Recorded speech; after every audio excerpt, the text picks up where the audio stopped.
to Connections for Life. I'm Ted Pete. Frosty Kuva over here. Wouldn't it be Kuvo the snowman? I don't know. Chad the We snowman. come up with it on the fly. It's weird that you decorated your snowman with an Ohio State hockey sweatshirt. Thanks. It matched. It matches your scarf and hat. It matched. Yeah, it matched my stuff. Hey, did you know that Santa's flying behind you? Is he? Yeah. Oh, he is. Look at him. It looks like it's very chilly in Columbus today.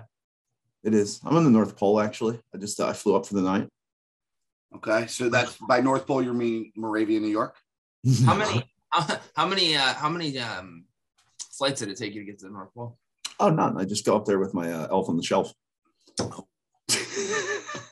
Just every night. So we work in the factory. We got to be in person together last week, guys. We all got to sit in a room together for a couple. Did we? Hours It was so long, I can't remember. Yeah, I feel like that was 3 weeks ago. Yeah, we did though. We did all sit in a room together, which was Chad and I sat next to each other. Yeah, and my right eardrum's still repairing itself. My left eardrum is repairing itself. I know a friend of mine who threw a huge temper tantrum from the back of a room. Well, that's because I was standing. Oh, my bad. He only gets mad when he's standing, apparently. He only gets mad when he's standing. That's why he's always. No, it was a good meeting. We had sales meetings last week in Moravia, so all the sales guys were in. So it was fun to see everybody. It's been a while. Yeah, good time. Had a couple of dinners. Chad stayed with me on my couch. On the couch. He did. Joe really does like get up at like 2:30 in the morning and get wasabi peas. Like I do. I get hungry. I got a 25% off coupon for Kohl's. Well, that's you know why that's good because they raised their price 40% to give you that 25 off. So I used to work at a furniture store, and we is used this like a life fact, not a gas fact. this is our idiot, not our idiom. No, it relates to what Chad just said. So I used to work at this furniture store when I was in like high school and in college, and we would have like St. Patrick's Day sales or Memorial Day sales, right? And the only thing that we would do is we would go around the store and just change the tags to ones that looked like St. Patrick's Day or Memorial Day, but the prices were always the same. That's funny.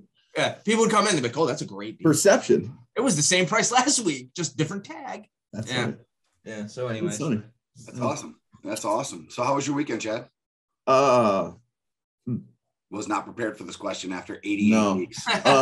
Zoe we're gonna talk about our weekend. Zoe had a game Friday night, went to that. Logan had games Saturday, watched those. He had a game Sunday, watched that. Other than that, not a whole lot. Oh, Zoe had lacrosse on Sunday too. Just kid weekend, kid sport. I didn't know that. Jojo? Yeah, kid weekend. Friday, soccer game. Saturday, 2 softball practices, and then 2 soccer games. Interestingly enough, though, so I told you guys that Macy's playing up in the league, right? So she's playing pretty well. She's scored a few goals and played pretty well. But on Friday, she was playing in the U11 league, which is her age group. And her and this girl were kind of mixing it up.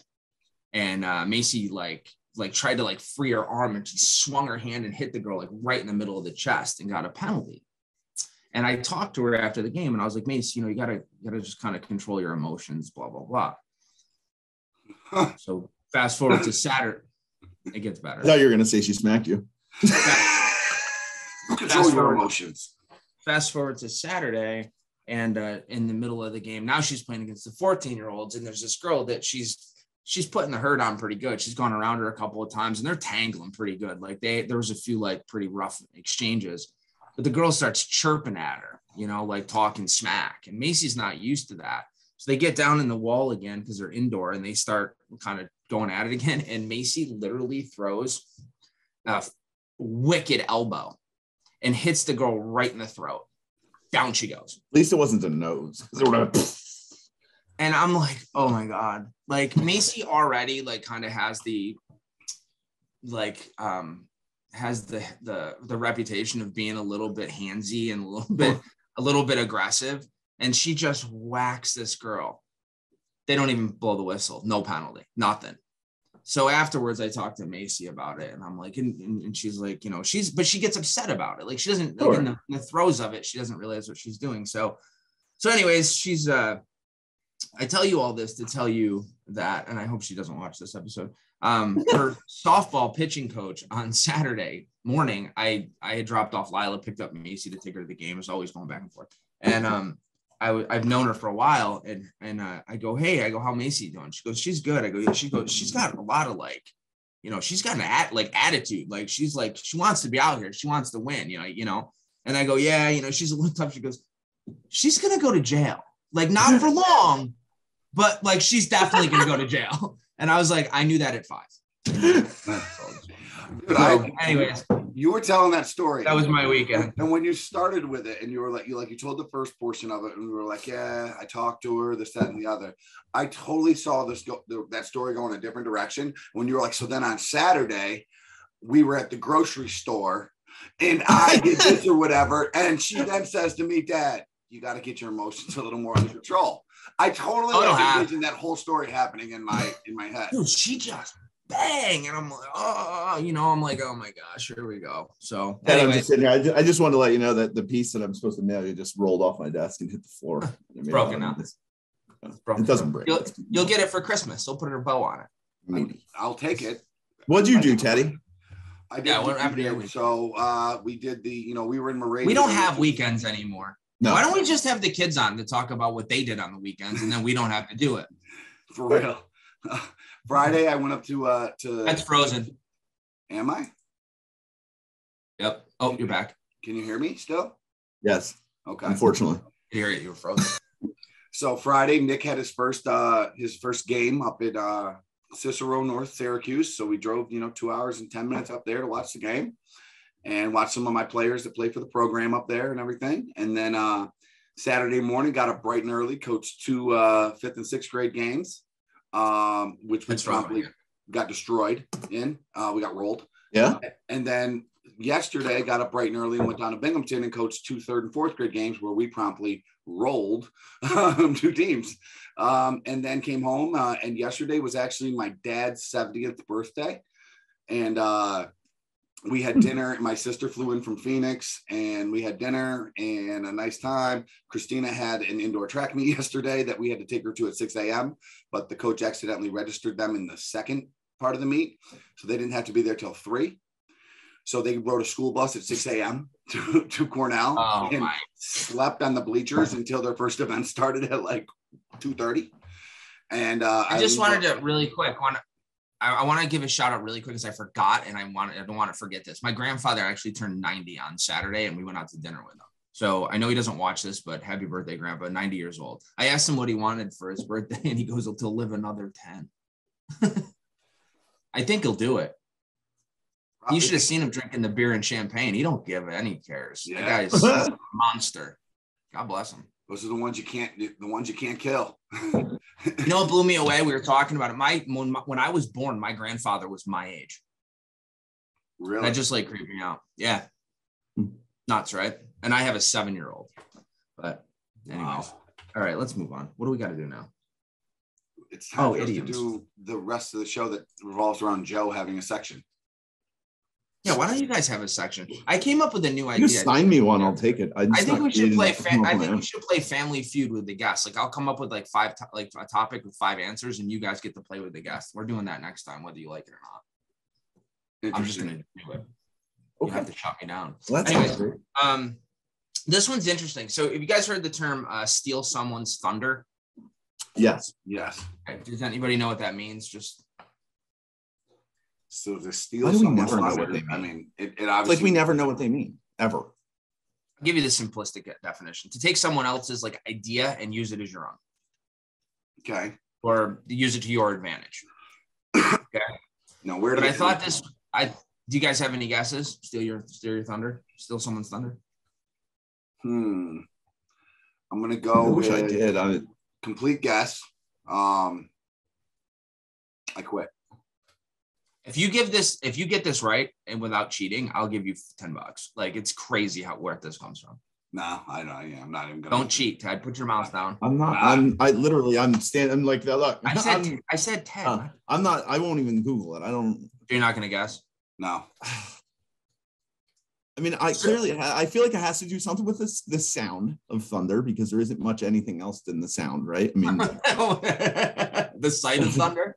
Do you see all that thunder out there? Yeah. Do you have a country? Crazy. Country of origin, please. No, I don't know. I really don't know. I can't. All right, so I only think I guess. can think of Zeus or something, the Greek gods. I have no idea. That's not a bad guess, but it's not right. So John Dennis was a dramatist from the 19th century who invented the thunder machine that could mimic the sounds of thunder during plays. However, it was successfully used and popularized by another troupe while performing Macbeth. When Dennis got to know of this, he cried foul of the play and exclaimed, "They will not let my play run, but they steal my thunder." Huh. Oh, that's actually pretty neat. It's a cool one, right? Yeah. I'm upset I won't remember it next week. There's going to be a quiz on all of these at the end. Or in in 10 minutes, but... I'm going to quiz you on all the ones that we've done at the end of the year. Ted, were you shocked that's what it was? Ted's doing something else. No, I'm thinking about that because it reminds me of like The Magician. There we go. No, it reminds me like my brain, it's weird. Like I immediately went to the movie The Prestige, the where the one guy stole the other guy's trick. And that was a good movie. It was a really I never saw it. Oh, it was a really good movie. So like, wasn't that based on? If I did, I wouldn't remember either. Wasn't that based on a true story? No, because they never figured out how to clone people. And Joe, I think it was based on a true story. I don't know if the whole thing was true, but I think it was based on two competing magicians. I don't know that for fact. That might have been the case. But the thing was that there was a set of twin brothers essentially, and they would make themselves disappear, reappear, right? Because they were twins. And then this other guy wanted to know how he did it, and he could never figure out how he did it. And it's really he got with Nikola Tesla and figured out how to clone people. Yeah, Bree, could you splice in a trailer for The Prestige? Yeah, right there. It's a great movie. You should watch it. 4 stars. Siskel and Ebert. Teddy and Kuvo. All right. Time for our favorite portion of the show. Oh, hang on. Or we hang up. This part? Gas fact. Wrong background, my bad. I don't think you can use that anymore. Gas fact. Gas fact. Gas fact. Gas fact. What if I didn't have one? Huh?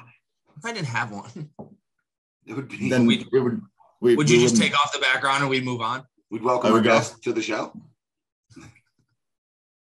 All right. So, anyways, we've talked about this. As little as 0.1% of natural gas delivered nationwide is emitted from local distribution systems, meaning leaks, right? So with that being said, emissions from natural gas distribution systems have declined blank percentage since 1990. Would you like choices, or do you guys just want to throw out a number? Definitely want choices. 66, 38, 54, 73. 38. So we know that 1%, that distribution utilities only create less than 1% of it, right? 0.1%. Okay. I didn't say it creates less than 1%. I said that's how much was emitted out of everything that goes through. 0.1%. That's not a fact that's going to allow you to get to that number. Okay, my guess was the one Ted didn't pick after it. I forget what the number was though. 66, 38, yes. 54. 66. 73. That's what I wanted. The actual answer is 73. Wow. So, yeah, just to let you know. So it's decreased 73% since 1990. But that's what we're chasing around. That's this whole thing we're trying to stop is that 0.01%. Like, well, that's in distribution piping. I don't know. Yeah, but that's still crazy. It's managing the not the norm.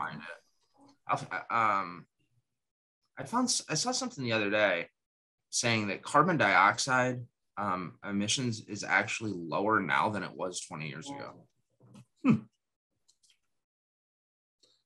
All right. So it's time to bring on the guest now. Yes, sir. This week is Mr. Matt Dvorak. He's the vice president of sales at Groebner. He's been there, I believe, about 14 years. And before that, he was with NiKo, which is kind of neat. He was actually on the customer end of the spectrum before joining Groebner as a territory sales manager. Just a really nice, down-to-earth guy. Lots of fun to talk to. Great insight. Been in this industry essentially since he came out of college. Chad froze, or did I freeze? Chad did. No, that's me. Yes, wasn't me. So, Wasn't me. And my back. yours two are. In the present, Dan Pajak's calling me. After 88 episodes, you can't remember to mute your phone. No. So, That's frozen again. Chad is frozen again. This is great. Chad, Without just get it further out. ado, we're going to bring onto the show our good friend, Matt Dvorak. Hello, Matt. Welcome to Connections for Life. Hey, guys. Thanks for having me. man. Right. Nice background. Right into it, huh? You like that, huh? For those of you that don't know, we've been on for 20 minutes trying to get Matt's background to work, and it didn't work. So I thought this was his green screen. we're left with office settings and a Chicago Bears helmet in the corner over there. So. That's right. I'm glad you could see that. Yeah. Matt, just really quick. I know you've been in the industry a long time, but just for our audience, how'd you get your start in the gas industry, and kind of tell us a little bit about your career? Yeah. So it has been a long time. So I started in the natural gas business in 1995. And so I think that puts me at, 26 years or something like that. Kind of interesting. So it's kind of funny, connections for life, right? So my college roommates' parents worked for NiKo gas just outside the city of Chicago.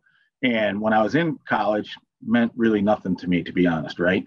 Well, I get out of school and I go work for the Illinois Department of Transportation doing like engineering work, and did that for about 5 years. I graduated in 1990. Did that for about 5 years, and I was just talking to my old roommate, and he's like, "Hey, how do you like IDOT, man?" And I'm like, "You know what? I'm starting to look around." And he said, "My dad has always thought you'd be a great gas utility guy." And I thought, "Oh, okay. Well, let's investigate that." So it wasn't too much time later that I started with NiKo. Back in the day, it was called Northern Illinois Gas, and I started there. Really didn't know much about the gas industry. Didn't even know pipe was round, right? And so I started there as a project supervisor. And so what that meant was I was working with anybody doing road building or any kind of construction. Any jobs where we may have to move pipe out of the way for these guys to do their work. And so it was really kind of a perfect match, because that's kind of what I did, but on the other end, right? And so I was working with people from IDOT that I knew. And so I had some pretty early successes, which was really kind of cool. Kind of an interesting story too is, so I get this union guy from NiKo. He was a utility inspector, and he was with NiKo for years and years and years. And we come to find out that he actually went to high school with my dad, right? And I'm supervising the guy. He was like, "Whoa, this is weird," right? So That's funny. So that's kind of how I got my start, and it was great, man. It was, for me to get in with the utility, I was super excited. It was pretty cool, and I think I was there 13 years. 13 years. Yeah, 13 years. Yeah, 13 years. Yeah. So you spent that, Matt, you spent that 13 years with the utility, and I assume you left and went to Groebner right from there. That's right. And now you're the vice president of sales, essentially.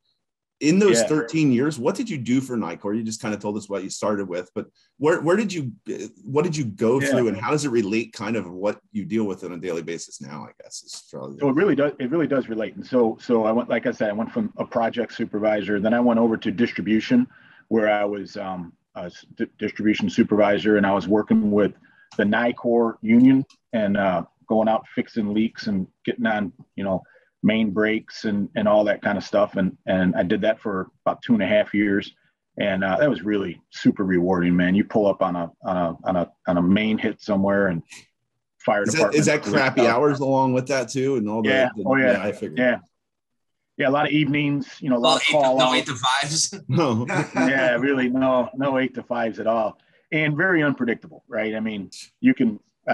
One story, it was my wife's birthday, right? And so I called my boss and said, "Hey, I'm gonna get out just a little bit early." He says, "Go for it," right? And so I'm driving home, had about a half-hour drive home, and there was an explosion in one of my towns. I'm like, "Oh, turn right around and get right back down there and get after it," right? And so you got to call the wife and say, "You know what? I thought I was going to be home, but I'm not going to be anymore," right? Yeah. So it was kind of that. They were divorced 6 months later. No, she was understanding, but it was tough. I mean, it was, and then you had to go on call out and all that kind of stuff, taking care of emergencies. And that never stopped for me. So from distribution, I went into the pressure department. It was actually called system operations, but a lot of the gas companies call it the pressure department. And there I was a supervisor for about 5 years. And then I became a manager in that department. And so I was in system operations for a long time. And when I left NiKo, that's the job I had. I was a region manager of system operations, and working with regulation and large commercial industrial meter sets, valves, vaults, and then we handled all the tapping and stopping equipment. So after 13 years, what precipitated you leaving NiKo and going to Groebner? Never mind. You know, Ted just checked. I have a question. I have a question. Joe asked the question that was in Ted's mind. Way to go, Joe. We're so in sync. That's amazing. Sorry, I didn't even know you had one. My bad. Scary. I don't know. So why did I leave? Right. I get that question a lot, and it was really hard to leave, guys. It really was. I had a really great job there that was good to me, and I think I was pretty good at it. But I was looking for something else. I just was looking for something different, and then I started looking at all the potential roles that I could have at NiKo, and none of them really appealed to me. And I was in my upper 30s, and I'm thinking, man, this isn't really what I'm after. And I had worked quite a bit with Groebner through the years, and I always thought it was kind of a cool company, and people have always told me, hey, you should be good at sales. And I thought, well, okay. So I reached out to Groebner and said, hey, tell me more about what you do, right? Yeah. And oddly enough, they told me what they did. I kind of knew it already. And then they actually had an opening, and they had an opening as a product manager that would handle the Mueller tapping. Oh, you're going to say a janitor. Yeah. Ground floor, right on the ground floor. I'll take it. Started in the mail room. Look at me now. Yeah. So, product manager working with Mueller and Census, and I thought, okay, I'll do it. But I will tell you, it wasn't an overnight deal. It was me thinking about it for a long time, and Joe Groebner in particular was so patient with me, because he knew leaving the utility was a big deal. It is. It was. Yeah. It really was. And the one thing that's been really cool is I had, when I left NiKo and came to Groebner, I knew that NiKo would be my number one account, right? So I had to do it right, and and fortunately, I think I did, because I do a lot with those guys today. They are our number one account company wide. And what's really neat is, even still today, some 14 years later, I'm still calling on my old buddies at the utility. And it's so cool, man. Still selling all that stuff you spec'd in before you left too, huh? Yeah, that's right. Little lame duck. Hold on. What Groebner product line? Let me see. Hold on. Approved. Well, with that said, you now serve as the vice president of sales at Groebner.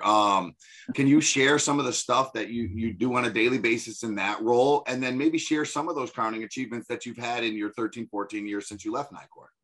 Yeah, for sure. So, as you guys know, man, in the world that we're in, you guys do very similar things to what we do, and every day is different. And that's one of the things I really, really like about working for a distributor in the natural gas world, right?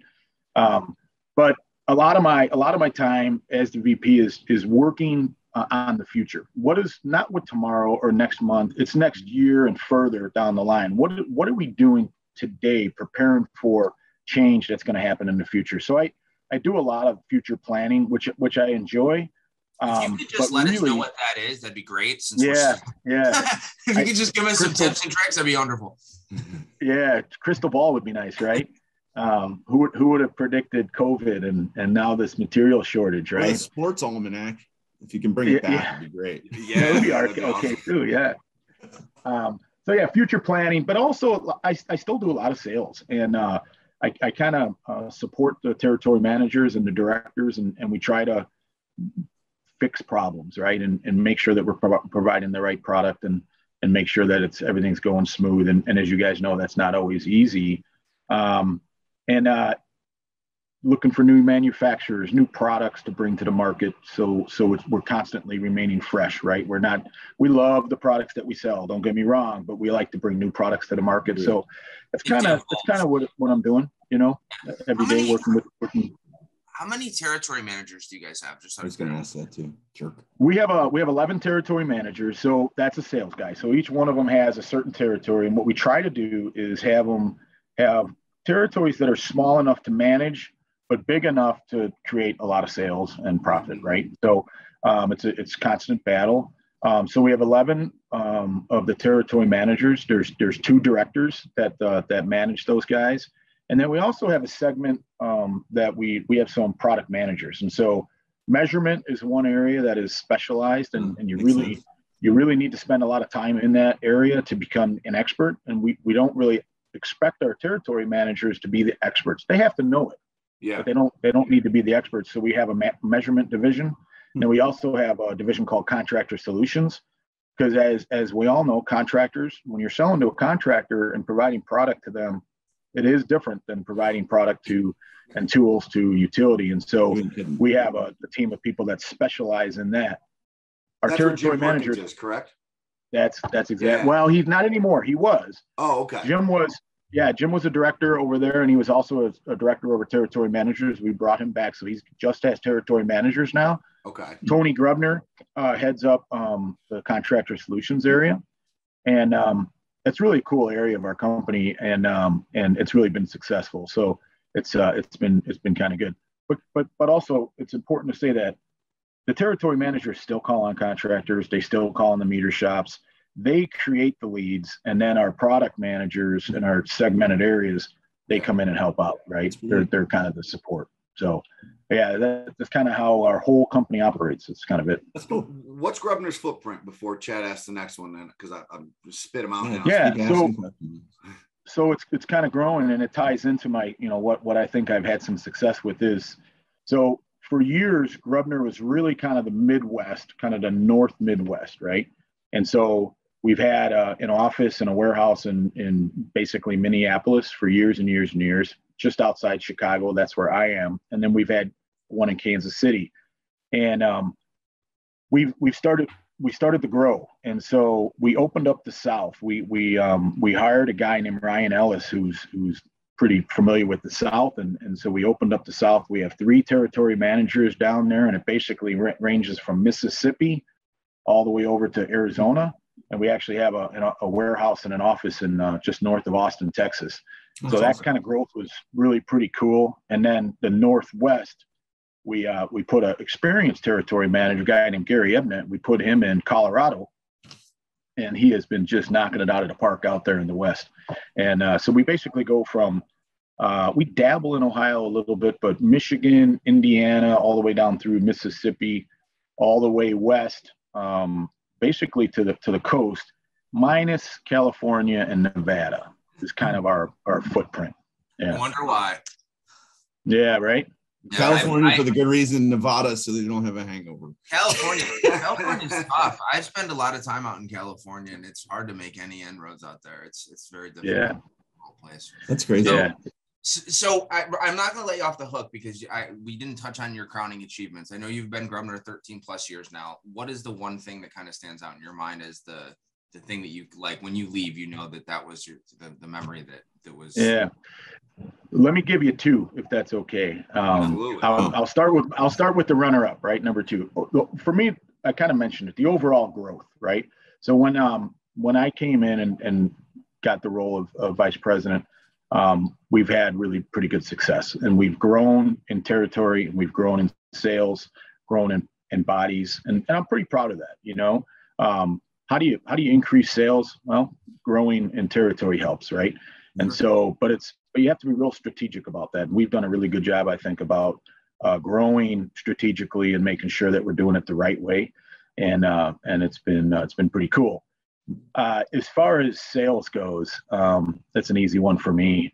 When I started with the company, we have the census line, so it's meters and regulators, but it's also an AMI system called FlexNet.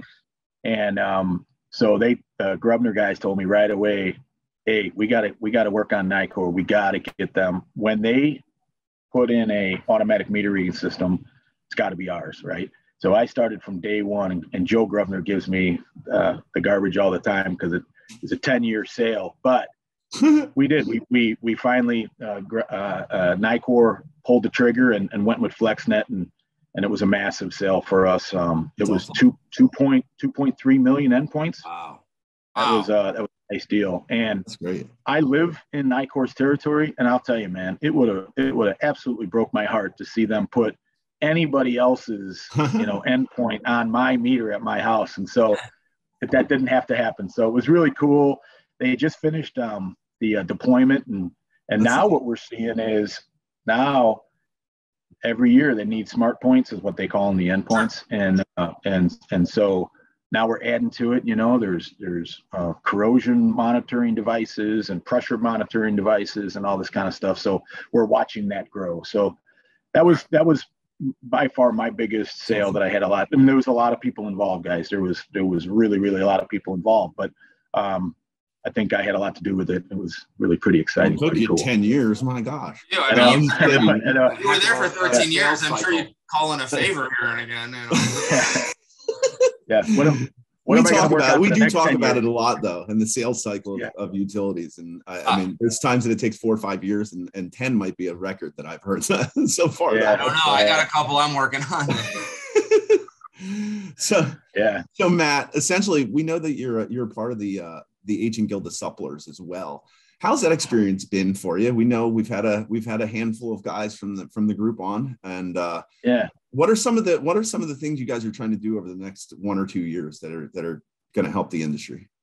Well, so first off, it was real cool. So for those that don't know, it's you have to be in sales for 10 years, and you have to get nominated to become a suppler.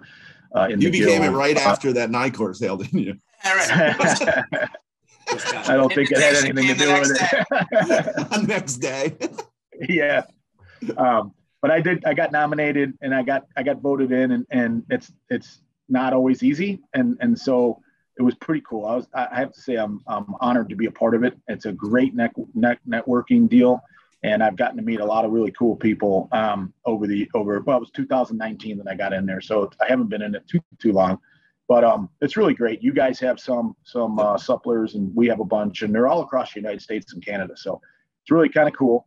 Over the next couple of years, what we're working on is a couple of things. Really, it's to get the word out there about what we are and what it is, what it means to be part of this group. And we need for people in our industry to understand it, and our customers to understand it, because I kind of feel like it sets us apart. You have to have integrity. You have to have honor. You have to be a stand-up person. You're not selling, used cars out there, right? You're here for the long haul. You're here for support, and you don't get into the supplers without doing that. And so, in a perfect world, if a customer, you name the customer, it doesn't matter who, if they hear that a Groebner has 7 people that are in the Ancient Guild of Supplers, or you guys have a few, whatever it is, that should mean something, right? Yeah. Right. And so really talking up what we do is what we're really going to be doing over the next few years. And then the other thing is, anybody that's working for companies like ours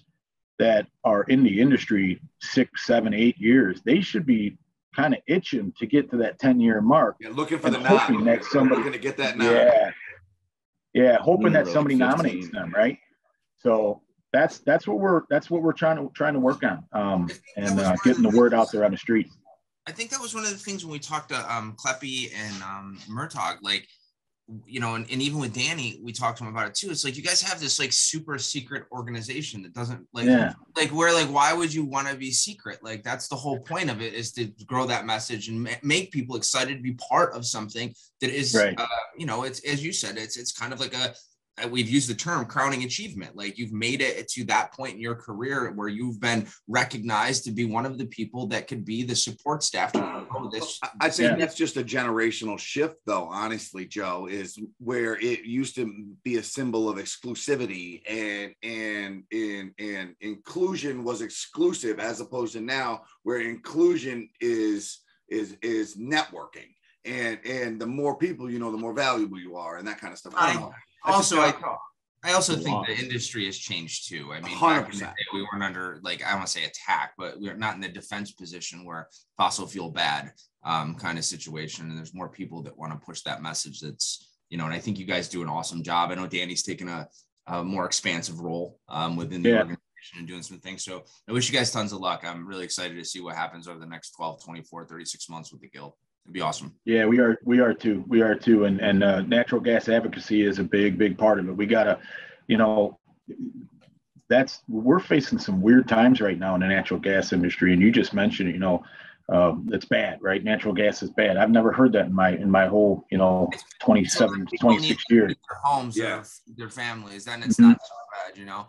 You kind of rolled us right into the next question, but I wanted to ask you, you've been around doing this for, I think you said 26 years, if your math was correct. I'm going to go with it. Yeah.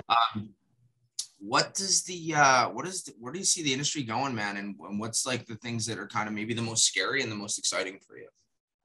Yeah. So I think, scary right now, and the short-term scary is this supply chain problem that we're having. And, you know, COVID was a big enough deal in itself. And I'll tell you, I didn't predict this supply chain issue at all. And we're taking orders right now is pretty easy to do.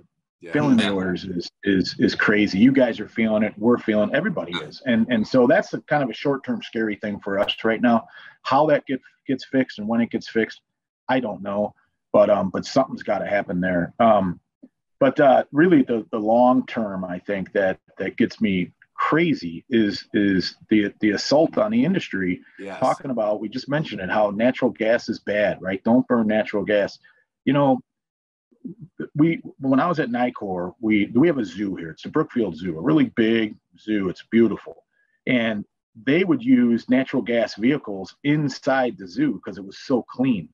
Sure. And now all of a sudden, fast forward 10, 15 years and it's not clean. I just don't get it. And so I think everybody in our industry, we need to really combat that, right? And talk about the good in natural gas. And so the Guild is doing that, and others are doing it. The AGA is doing a wonderful job with it. The DCA is doing it. Everybody's out there trying to get people to see the positive in natural gas. You know, it's clean, it's cheap, it's plentiful.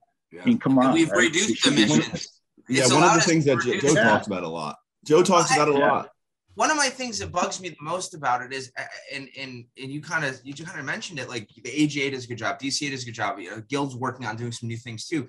I think what we miss is the fact that, like, we all talk to each other. Yeah. Whereas the renewable world, or the people in solar and wind, like, that's kind of the fun, cool conceptually, like, future state that everybody, like, in the world feels like they know something about. You know what I mean? So it's kind of like that cool buzzword. I always tell this stupid analogy, but if who was it? Bernie Sanders back in August texted something or tweeted something out, which was completely erroneous. It was absolutely false. But 1.1 million, or how many people follow him, see that. How many of those people know that it's false? How many? I mean, that it's almost, you have to get it to a larger scale, so your information that you're actually broadcasting out isn't compartmentalized to specific industries and specific people. You know, a lot of times we'll talk and I'll be like, hey, did you guys know this? And they're like, no, I had no idea. And, like, that's cool for us to know that. Yeah. But, you know, my neighbor has no idea with the no fracking sign in his front yard. Well, that's exactly what we've got to do as kind of champions of the industry. And we've talked about this with the gas advocacy group that we're in discussions with and all this kind of stuff. But, like, every time I used to be the guy who would passively observe an article or whatnot, and then go to the comments and see the validity of everyone's comments. All right. Or the lack thereof in the majority of the case. And now I'll never get in a trolling debate on a social media forum. However, I will combat with some facts and stuff like that. Which he will is Steve Smith, not Ted. Yeah. No, I'm Kevin Durant. Kevin Durant's a notorious burner account guy. So KD44. So I want to ask you, Matt, just, you know, we're going through some weird times, some weird stuff, obviously supply chain issues. Hopefully that'll kind of, you know, smooth itself out in the next 12 to 24 months, hopefully. I guess the question is, are we still going to be doing this in 20 years? I mean, are we still going to be doing it? I doubt it. Not the show. The show will not be happening. No.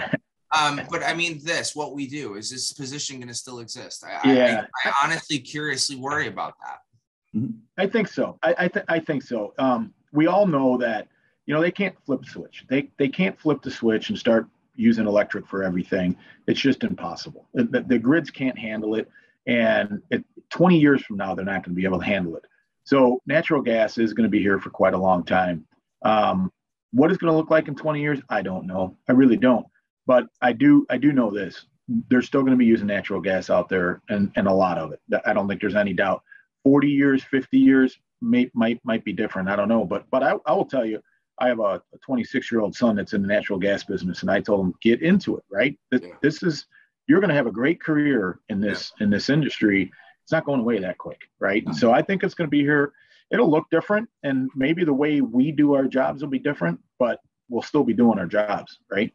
I really believe that. And, it's kind of the flavor of the day. And I hope, maybe tomorrow, the next day, the flavor changes and all of a sudden people are starting to use natural gas more and more. I mean, natural gas vehicles, city of Chicago had all their garbage trucks and all their street trucks, the plows and all that stuff, all natural gas. I see a lot of mass transit buses and whatnot that are powered by natural gas as well. I think I just want the next 20 years or the next whatever time period for people to just live in the reality of where we are. Use the goods and the services that we are provided and things that we have to get us to the next step. I feel like we're doing things to make people happy rather than really dealing with this situational aspect of what we have and what we don't. California wants to go all electric in the next 10 years. However, they have to supplement now and raise how much gas they're using because they can't heat the homes. Right. I mean, let's be realistic with what we have. And I think there's a combination effort of fossil fuels and renewables. And I think we all will agree with that. Yeah. That will be somehow married together to produce the best, most effective, cheapest forms of energy, which we all need for everything that we have in life to exist. And I want people to just be honest with it. And I think that's the only thing we can really hope for, that was a good one, German Freud. Yeah. Thanks. All right, we'll let Matt go before I keep let Matt get out of here. Matt, honestly, from the bottom of my heart, thank you for coming on here. That was a great interview. I enjoyed listening to you talk and combat Joe back and forth there for airtime. I liked it. It made me for airtime. I think I want to just say thank you. We get to meet some really cool people. We've done 80 some of these episodes. A lot of times Danny brings us people or people that we know, suggest other people to come on the show. I've never personally, actually, I don't think ever shaken your hand, but I'm looking forward to the day that we can sit down, have a beer, and maybe talk some more. Absolutely. So can't wait for the next DCA. We'll do that. We'll check in the box another advocate to help recruit at the DCA events for guests on the show. Sure. Yeah, DCA right here, right? Yeah, another one. Thanks for having me, guys. It was really cool what you guys are doing. I haven't watched all 80, but I've watched a bunch of them, and me neither. They're really neat. And I feel honored that you guys asked me. And not even sure I was on all 80. I know I was not on all 80. I was. Yeah. So. Thanks so much. We appreciate you, buddy. Thanks, guys. Wow, Matt, great episode. I really, really enjoyed your insight on all of the things that in the world that we live in. And I love, what are you doing? What? Dad? Wait a minute. What? The world we live in, like the sales world to the utility industry world. But I got distracted by Chad's clouds. I didn't want to still be on the gas fact. The world that we live in. You sounded like me at the sales meeting. The world that we live in. Anyway. That's all, folks. Oh my God. Matt, I'm sorry that you had to be on the show. That's all I can say at this point. I don't have anything more. The beginning, the sorry end, for taking up 40 minutes of your time. It's all been a debacle. Hopefully people that are watching this are happy to see you and not the beginning or end of this. If you haven't tuned it off now or turned it off now, please go consult some other thing on YouTube and erase this episode. You should really consider, your choices in life a little better if you're still watching. Run far away. Will you stop flipping screens? Don't yell at me. It's rude. Well, it's so distracting. It just throws everything off. You're not talking. You're just going click, click, click, click. Fine. That's what it's like. That's what Teddy's exit was like right there. Okay. Too good for the world. Sorry, I can't. Hey, I do have a little bit of an exciting news. Registration opened for DCA. today. And this year it's taking place in Phoenix, Arizona, the 61st annual DCA convention, February 17th to the 22nd. I'd love to go to that. I'm going to go to that. Wait, when is it? February 17th through the 22nd. Yeah, I'm not going to that. So I'd love to go to that. Yeah, I'm not going to that. But a little industry update. It looks like the trade show calendar for the world is getting. Wait. What day is the 17th? It's a Thursday. 3 days after Valentine's Day. It's a Thursday. It's a Thursday. It goes over the weekend? Yes. I'm definitely not going. I can go. I can make it on the 17th, 18th, 21st, and 22nd. I'm going to call it sick those 2 other days.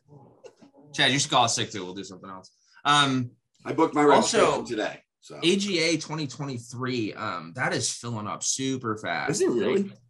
I sent you the link. I know, I saw it, but I didn't. I'm surprised. Didn't look at it? No. Good. Really? It's like you. Yeah, it's like it's like me sending you emails. Yeah, but you look at them. I don't. You already know that. You guys know I don't read emails. Right. I mean, I do. It's just it takes me a while. That's okay. I read them. I do read them. You're better off texting me. Hey, I text you, hey, I sent you an email. Yeah, hey, I sent you an email. Read it, please. And I do. Yes. So we need to have that thing where what was it? You guys didn't really watch The Office. I can't remember the name of it. Woof. That every time you'd send anything, it sent like a fax, an email, a text message, like phone rang, like it hit everything. All. Yeah, that's what I need. I need one of those. Just constant alert. All right. Well, let's let the good folks go. Let's the people that are still watching, are Doug Stafford. I think our viewership is down to like 30 a week. 30? It's really high. 13 a week. So, all right. We love you guys. Remember to click like, subscribe, share, all of the above. We love you. We'll talk to you soon. Toodles. Bye.